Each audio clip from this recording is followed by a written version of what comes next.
We begin with the most anticipated meeting on the world stage between US President Donald Trump and Ukrainian President Volodymyr Zelensky. This time, Zelensky is not arriving alone. He's joined by top European Union leaders, hoping to bring collective pressure and unity to the talks.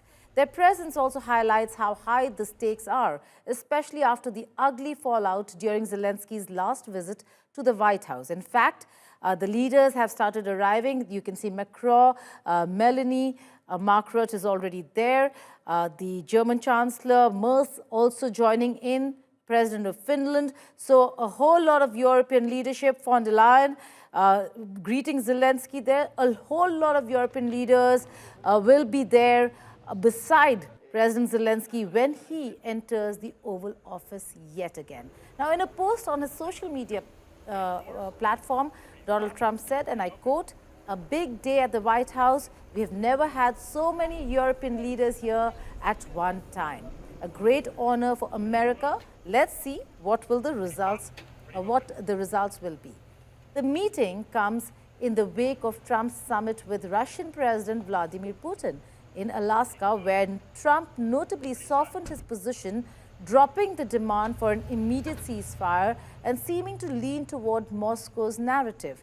That dramatic shift has left Zelensky and European leaders with fewer options and sparked serious concern among Ukraine's allies. Many fear the US could now push for a peace deal on Russia's terms.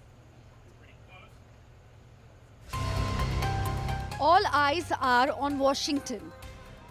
As President Volodymyr Zelensky is meeting Donald Trump in Washington, this is the toughest talks of his presidency. Here is the dilemma Zelensky is going to face. Is Donald Trump's wrath or accept a quick peace deal that might end Russia's war, but at the catastrophic price of giving up land for vague security guarantees?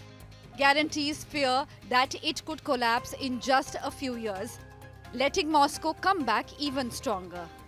The bind comes after Trump's dramatic summit with Vladimir Putin in Alaska. There, the US president quietly dropped his earlier demand for an immediate ceasefire before negotiations, a move that looked like he's siding with Moscow's line. That shift leaves Zelensky with little room to maneuver, and the memory of his last White House visit hangs heavy. A bitter clash with Trump in February that even led to a pause in US military aid. Because you're in no position to dictate that. That's Remember exactly what this. you're doing. You're in no position to dictate what we're going to feel.